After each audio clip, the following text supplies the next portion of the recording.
Salut à tous, c'est récap du film. Aujourd'hui, je vais expliquer un film italien fantastique et super-héroïque appelé Le Garçon Invisible.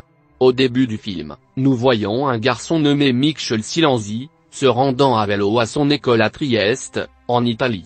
Il a un billet de 50 € avec lequel il prévoit d'acheter un costume pour une fête. À l'école, il est assis derrière son amour de longue date, Stella.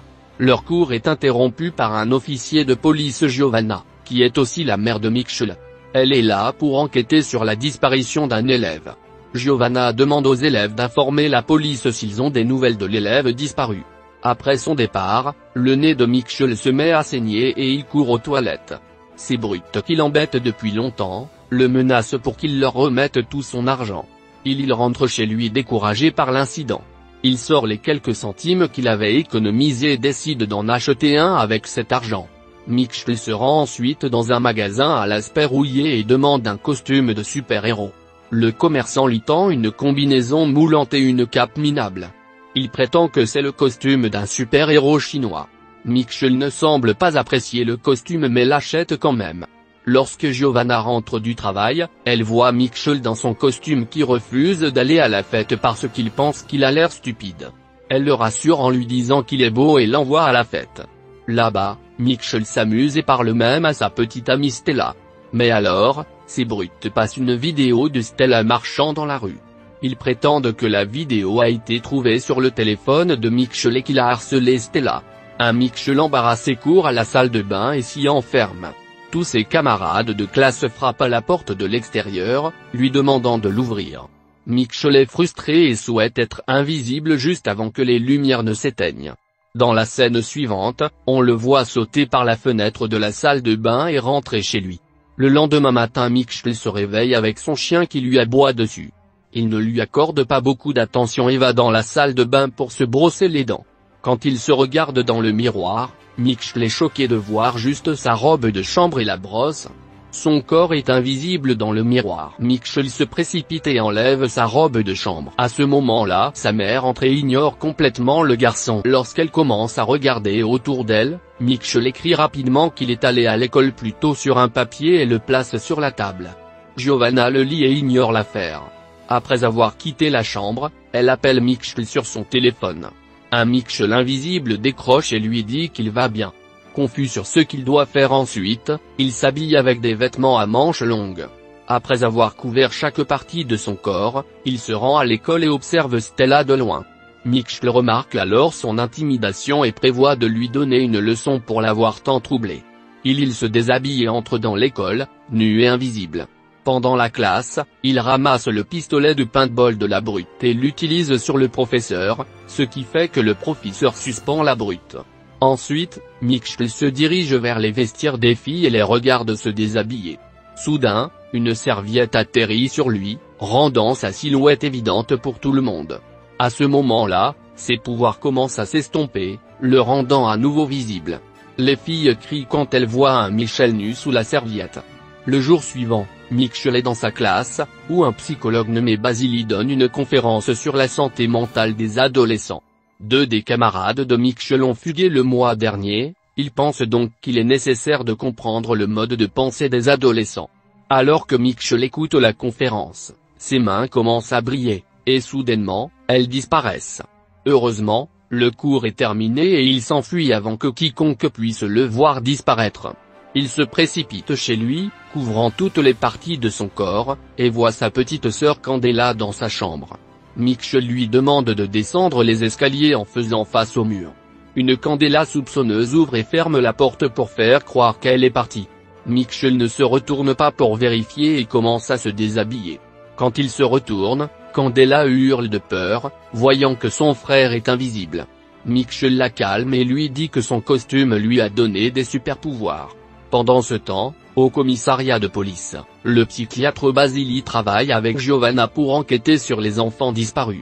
Giovanna insiste sur le fait que les enfants pourraient avoir été kidnappés, mais Basili soutient qu'ils sont simplement rebelles, ce qui est normal pour leur âge.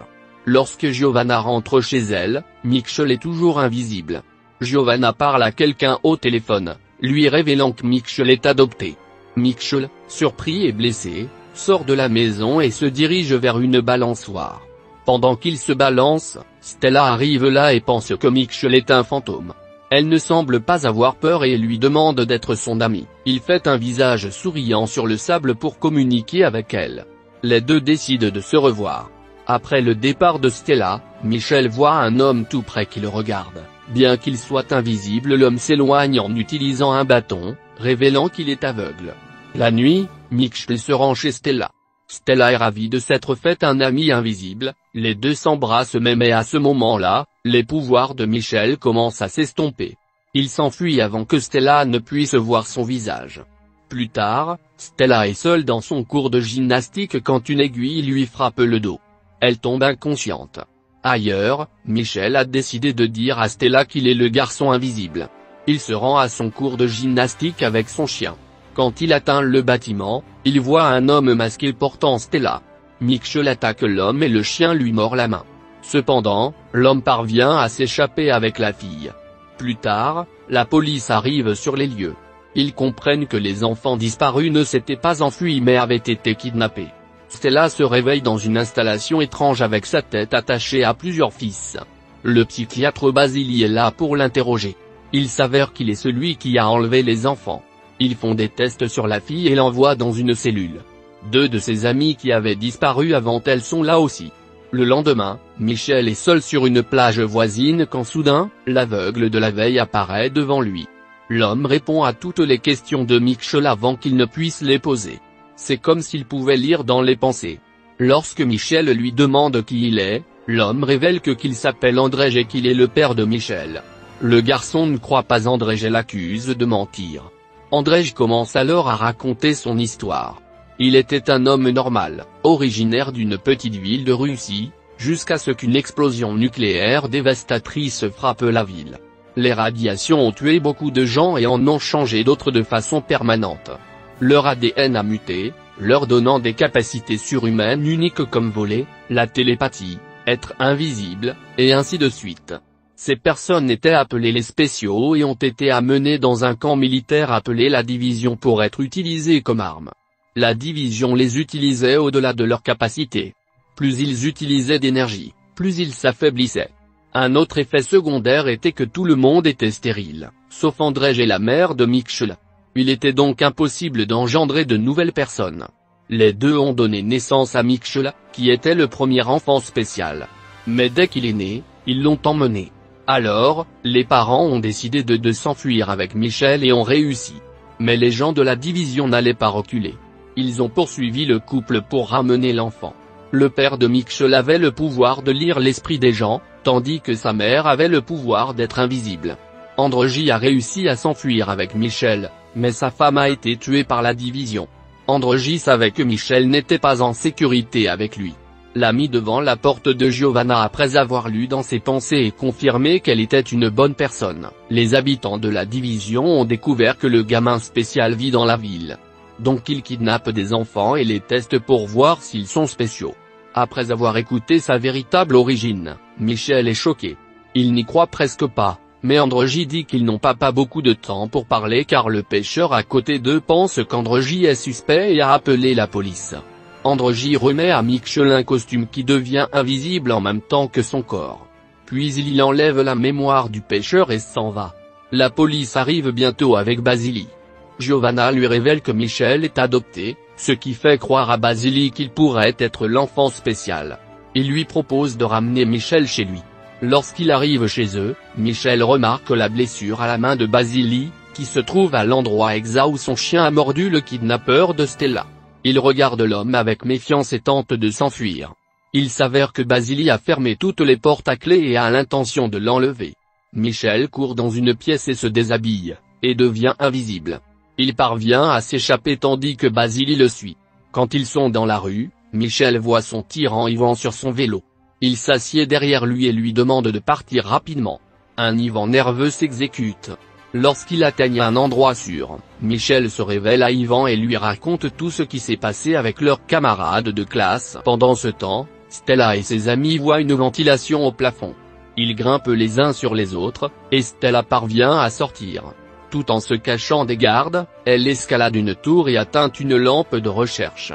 Croyant que son ami invisible la cherche, elle fait un visage souriant sur la lampe et la projette vers le ciel. Michel voit le visage souriant et comprend que Stella essaie de leur faire des allusions. Ivan et lui suivent la lumière, mais dès qu'ils arrivent, Stella est rattrapée par les gardes. Ivan provoque un dysfonctionnement électrique à l'aide de son pistolet de paintball tandis qu'un Michel invisible entre à l'intérieur. Il voit Basili et ses hommes qui surveillent Giovanna et Androgy, qui se sont donné la main pour chercher Michel. Il va alors plus loin et assomme un garde. Avec son arme, il menace l'autre garde d'ouvrir la cellule où Stella et les autres sont piégés. Après les avoir fait sortir et avoir piégé les gardes à l'intérieur, Michel se révèle à ses amis, qui sont très surpris. Les garçons veulent s'enfuir, mais Stella insiste pour qu'ils sauvent un vieil homme qu'elle a vu enfermé dans une autre pièce. Elle et Michel vont sauver l'homme, mais Stella l'emmène à la place des méchants et pointe son arme sur eux. Celle-ci tombe soudainement inconsciente, et le vieil homme derrière elle commence à parler. Il s'avère qu'il a le pouvoir de contrôler les esprits. Il a contrôlé Basili et Stella pour amener Michel ici. Il fait ensuite descendre un sous-marin et met Michel et Stella dedans. Les hommes les emmènent dans la mer. Juste à ce moment-là, Androgy et Giovanna arrivent sur place et rencontrent Ivan. Le bâtiment a été réglé pour exploser dans quelques secondes. Ils sauvent rapidement les deux enfants enlevés et Basili de l'intérieur.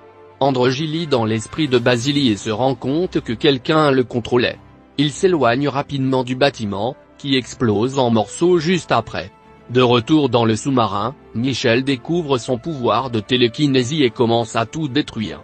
En utilisant ses pouvoirs, il parvient à tuer les hommes et à se sauver avec Stella. Ils reviennent enfin sur la côte, où beaucoup de gens les attendent. Michel devient invisible devant eux, en affichant son pouvoir. Androgy dit à Michel qu'ils vont devoir effacer les souvenirs de tout le monde parce que la division va revenir les chercher. Michel s'exécute et embrasse Stella pour la dernière fois.